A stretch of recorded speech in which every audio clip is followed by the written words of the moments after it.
La profiguración es un neologismo, es un nuevo concepto que queremos introducir en las ciencias sociales en general y en sociología en particular para identificar y expresar las relaciones que hay entre las diversas generaciones, para identificar la interdependencia intergeneracional.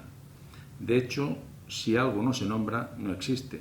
Por tanto, el hecho de nombrar como profiguración a esas relaciones sociales en la vida cotidiana nos puede dar pistas para fortalecer diversos mecanismos de relaciones sociales y un nuevo contrato social entre las generaciones. La educación en mayúsculas, es socialización. Y la socialización es la transmisión de generación en generación de valores, normas, usos, costumbres, cultura, etc. De hecho, Durkheim planteó que la educación, la socialización, era la transmisión de estos valores y normas de generación en generación y, por tanto, de las generaciones adultas a las más jóvenes. Pero Margaret Mead dijo que esa era solamente una de las tres posibilidades que había de socialización. De hecho, ella la denominó sociedades de cultura posfigurativa, socialización posfigurativa, en la que los mayores son los que enseñan a los más jóvenes. De hecho, vendría a ser la idea de la experiencia vital, que uno sabe porque ya ha experimentado mucho en la vida y va aprendiendo y consolidando esos aprendizajes que transmite a las generaciones más jóvenes. De alguna manera tenemos ese refrán que dice que más sabe el diablo por viejo que por diablo. Esa sería la idea de la educación tradicional y la que Margaret Mead, de alguna manera, recordando lo que decía Durkheim, lo plantea como una de las tres posibilidades de socialización. Ella habla de una segunda manera, de un segundo tipo de sociedades de cultura cofigurativa, en la que la experiencia es la base de ese aprendizaje y va a ser una cuestión más horizontal. No va a importar tanto la edad como la experiencia del experto. Yo sé de alguna cosa que puedo enseñar a otro y a su vez ese otro puede enseñarme a mí otras cuestiones que yo desconozca o que deba o necesite aprender. Y por último, la tercera vía, la tercera manera de socialización que indicaba Margaret Mead y que ella hablaba en los años 70 del siglo XX como de futuro, eran las sociedades de cultura prefigurativa. La socialización prefigurativa en la que son los jóvenes los que enseñan a los mayores. Básicamente son dos los ejemplos paradigmáticos para ese tipo de socialización prefigurativa, como son las TIC, las tecnologías de la información y la comunicación, y la inmigración, como la conocemos en la actualidad, de índole económica. En las TIC está claro que por la plasticidad, por la flexibilidad que tienen los jóvenes, esas posibilidades de enseñar y de aprender en relación a las tecnologías de la información y la comunicación no la tienen los adultos mayores. Y serían los jóvenes los que enseñan a los mayores. Otro ejemplo es cuando hay inmigración económica, que los más jóvenes, los niños y niñas, son los que se escolarizan y al escolarizarse aprenden, desarrollan el idioma o los idiomas del lugar al que llegan y también los usos y costumbres y otras consideraciones que no únicamente serían hablando en términos de aculturación, sino de socialización en general, que también pueden ayudar a los elementos de aprendizaje de los más mayores.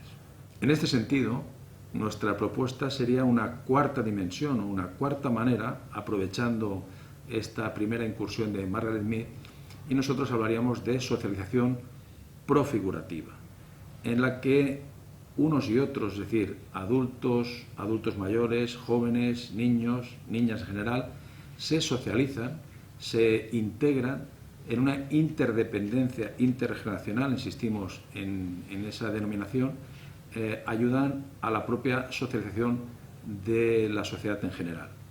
De hecho, Margaret Mead, cuando estipulaba esas tres maneras de sociedades de diferente cultura, hablaba de la preocupación que había y que hay en relación a la denominada ruptura generacional. Nosotros planteamos que la socialización profigurativa lo que da pie es precisamente a superar esa posible ruptura generacional. porque vamos a necesitar, de hecho necesitamos, elementos de aprendizaje y de socialización de jóvenes, de adultos y de adultos mayores.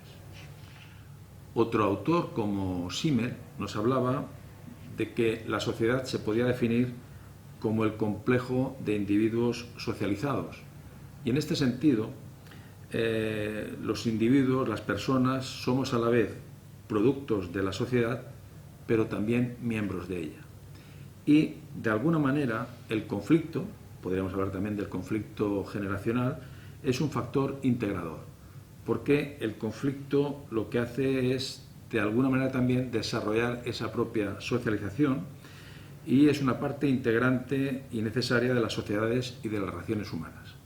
Estamos hablando de conflicto, no necesariamente en absoluto ni de violencia ni de ruptura generacional.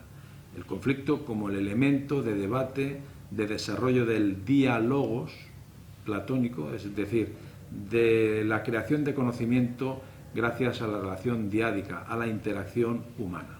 Y por último, para arropar esta serie de consideraciones, de conceptos en teoría social y diversos autores, echamos mano, por decirlo así, de la propuesta de figuración por parte de Norbert Elias, según el cual la figuración sería, de alguna manera, el resaltar esa interdependencia en las relaciones humanas, esas interrelaciones que tenemos los individuos como parte de un engranaje que es la sociedad. Es muy difícil, por no decir imposible, separar individuo de sociedad. De alguna manera no podemos hablar de individuo por un lado y de sociedad por otro, y de alguna manera también Norbert Elias, con el concepto de figuración, lo que hacía es poner énfasis en esa idea de continuum, de esa interrelación. En nuestro caso, además de la base teórica de Margaret Mead, la otra gran base teórica fundamental es la de la figuración de Norbert Elias, y el concepto de profiguración es ir en pos de esa figuración para fortalecerla y realmente construir o reconstruir un nuevo contrato social intergeneracional. Necesitamos ese contrato social intergeneracional para, de alguna manera también, fortalecer esa interdependencia.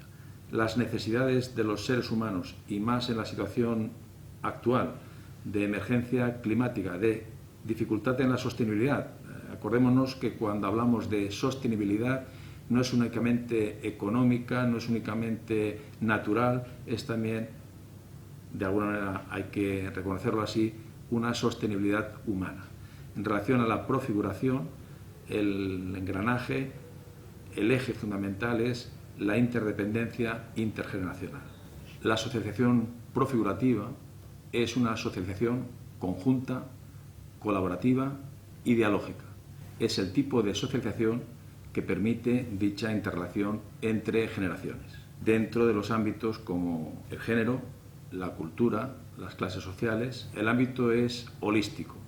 Aquí hablamos de ecología humana, hablamos de sostenibilidad social. Por lo tanto, dialogar es mucho más que compartir información. Creamos conocimiento gracias a esa interacción humana. Cuando el propio proceso de envejecimiento no es aceptado ni para nosotros ni para los demás, el peligro que se corre también es el del edadismo. El edadismo no deja de ser otro tipo de discriminación, como el racismo, como el sexismo, y es un tipo de discriminación basado en la edad. Es el menospreciar un momento de la vida dentro de ese ciclo vital tan importante como cualquier otro. Asimismo, la creatividad intergeneracional, como proceso colectivo, refuerza la innovación social en un marco más que local de alterglobalización, impulsando una sociedad de cultura profigurativa, como ya hemos dicho, intergeneracional. En este sentido, la solidaridad intergeneracional juega un papel fundamental en un marco tan complejo como el nuestro. Según Bauman, la modernidad líquida es lo que identifica a nuestra sociedad, que no tiene valores sólidos y con unos vínculos humanos muy debilitados. Una alternativa para ello es la potenciación de la sociedad profigurativa, reforzando los lazos intergeneracionales y reconociendo la importancia de la interdependencia humana. Hay que bascular entre la acomodación y la sedimentación. Hay que tener plasticidad y flexibilidad, como en la cultura prefigurativa, pero también fundamentos donde agarrarse, como en la cultura co- y posfigurativa. Por último, cabe resaltar que este nuevo concepto de la profiguración y la consecuente idea de la búsqueda de una sociedad de cultura profigurativa ponen en valor la importancia de la interdependencia entre las personas para superar la soledad y afrontar una vida plena a lo largo de las diferentes etapas y edades, sobre una base necesaria de relaciones intergeneracionales.